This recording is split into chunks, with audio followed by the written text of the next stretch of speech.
शनिवार के दिन पीपल की पूजा करते समय अगर ये 3 गलतियां आप करते हैं तो आपके पास एक भी पैसा नहीं टिकेगा। जय श्री कृष्ण दोस्तों, आज हम आपको बताने जा रहे हैं ऐसी 3 गलतियों के बारे में जो कि हम पीपल की पूजा करते समय अक्सर कर देते हैं।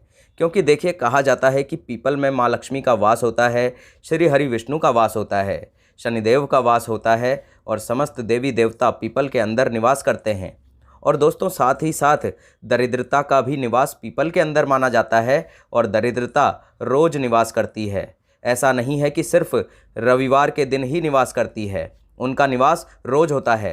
परंतु वह किस समय होता है और हम पूजा करते समय ऐसी कौन सी गलती करते हैं? क्योंकि आपने सुना होगा कि हम तो इतने समय से पीपल के पेड़ की पूजा करते आ रहे हैं, लेकिन उसका कोई लाभ, उसका कोई पूर्ण फल अभी तक हमें नहीं मिला है। अक्सर आपने लोगों को पूजा करते हुए भी देखा होगा, जैसे कार्तिक मास में तुलसी की पूजा करते हैं, बेल वृक्ष का पूजन करते हैं, उसी तरह से बहुत पुराने समय से पीपल के वृक्ष के पूजन की प्रथा भी चली आ रही है।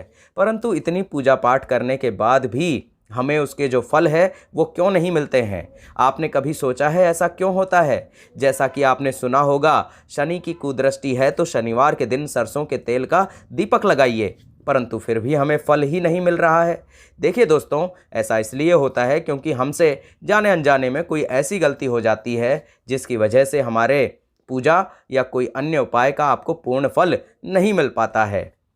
शास्त्रों में हर पूजा को, हर उपाय को, हर टोटके को करने का एक सही तरीका बताया गया है। आज हम आपसे शास्त्रों के अनुसार पीपल के बारे में ये 3 चीज़ें बताने जा रहे हैं, जो कि क्या दोष है और क्या गलतियां हैं जो कि आपको नहीं करनी चाहिए। लेकिन दोस्तों, आगे बढ़ने से पहले अगर आप इस वीडियो को फेसबुक पर देख रहे हैं तो सबसे पहले हमें फॉलो ज़रूर कर लीजिएगा, और अगर आप इस वीडियो को यूट्यूब पर देख रहे हैं तो हमें सब्सक्राइब ज़रूर कर लीजिएगा।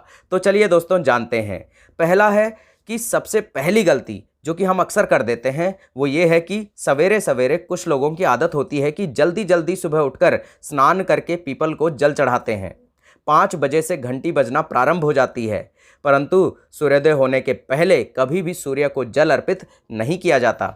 जब तक सूरज की किरण ना निकले, सूर्योदय ना हो जाए, तब तक आप पीपल के वृक्ष में भी जल अर्पित ना करें, क्योंकि सूर्योदय से पहले उस वृक्ष के अंदर यानी पीपल वृक्ष में दरिद्रता का वास माना जाता है। तो सबसे पहली गलती जो अक्सर लोग जल्दबाजी में करते हैं वो यही है। अब दूसरी चीज़ आप सभी को पता होगी कि वनस्पति शास्त्र में मूर्ति पूजन से ज़्यादा जो वर्णन बतलाया गया है वह बतलाया गया है वनस्पति पूजन का। और भगवत गीता में श्री कृष्ण ने हमेशा कहा है कि जो महीने हैं उनमें मैं मार्गशीर्ष हूँ और जो वृक्ष हैं उसके अंदर मैं पीपल हूँ। यानी पीपल का दर्शन करना साक्षात श्री हरि विष्णु के दर्शन के समान है। तो दोस्तों, पीपल के दर्शन करना अर्थात श्री कृष्ण के दर्शन करना। कुछ लोग शनिवार के दिन ही करते हैं जल अर्पित। जल अर्पित करने के बाद कुछ लोगों को आपने ज़रूर देखा होगा कि वो पीपल की जड़ों को उन्हें दबाते हुए, थोड़ा सा जैसे हम भगवान के पैर दबाते हैं, ठीक उसी तरह से कुछ लोग पीपल की जड़ों को दबाते हैं। तो कुछ लोग उन्हें छूकर मतलब गले लगाते हैं। तो देखिए, हमेशा ऐसा कहा जाता है कि जब भी आप तुलसी पूजन करें या किसी भी दैविक वृक्ष का पूजन करें तो उसे ज़रूर छुएं। अपने हाथों से उसका तना छू सकते हैं, क्योंकि आपके हाथों के अंदर इतनी वाइब्रेशन होती है। जब हाथ से उस वृक्ष को छूते हैं और अपने मन की मनोकामना कहते हैं तो कोई भी आपकी मनोकामना ऐसी नहीं है जो कि भगवान पूरी ना कर पाएँ। तो इसीलिए जब भी तुलसी पूजन किया जाता है तो कहते हैं कि तुलसी को छुआ ज़रूर जाता है। ठीक उसी प्रकार जब भी आप पीपल की पूजा करें तो उसे छुएं ज़रूर। शास्त्रों के अनुसार एकादशी और रविवार को तो हमें पीपल में जल अर्पित नहीं करना चाहिए। तो ये सारी जो बातें हैं अगर रोज़ाना आप कर रहे हैं तो ध्यान रखिए इन सभी चीज़ों का। नहीं तो शनिवार के दिन तो आप विशेष ध्यान रखिए। जब भी आप जल अर्पित करेंगे उसके बाद में आपको पीपल वृक्ष को छूना ज़रूर है, छूकर अपनी मनोकामना ज़रूर बोलनी है। और इसके बाद एक चीज़ आपको विशेष तौर पर ध्यान रखनी है, केवल पूजा करने से, पीपल का पूजन करने से आपको उसका पूर्ण फल नहीं मिलता, क्योंकि बिना परिक्रमा के पीपल की पूजा अधूरी मानी गई है।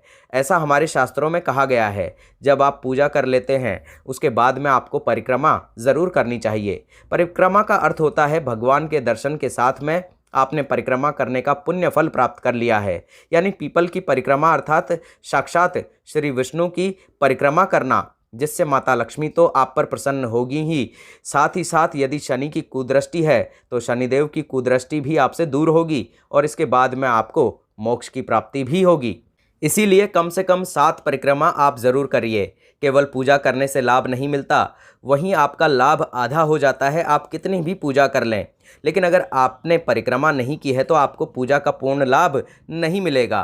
किसी भी दैविक वृक्ष की जब हम पूजा करते हैं तो भले ही आप 5 परिक्रमा करें, पर परिक्रमा ज़रूर करें, क्योंकि इससे आपको पूजा का पूर्ण लाभ मिलेगा।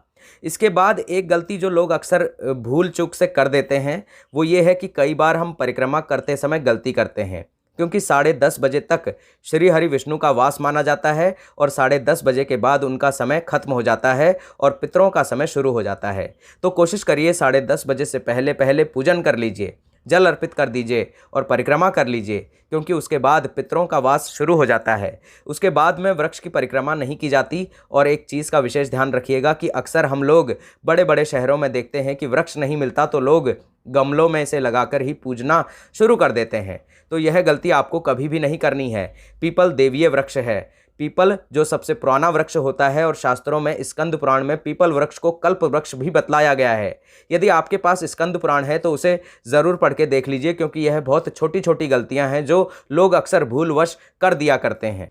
इसलिए आगे से इन सब गलतियों को ध्यान में रखकर ही पीपल की पूजा कीजिएगा। इसके बाद एक चीज़ का विशेष ध्यान रखिएगा दोस्तों, जो परिक्रमा है उसे 10:30 बजे तक आपको कर लेनी है और शाम के समय भूल से भी पीपल में जल अर्पित नहीं करना है। इसके बाद में एक गलती जो हम अक्सर कर देते हैं वो ये है कि समय ना मिलने के कारण शनिवार के दिन लोग विशेष पूजन अर्चन करते हैं सुबह जब आप पूजा करके आते हैं, क्योंकि एक बार पूजा करने से आपको फल की प्राप्ति नहीं होती है।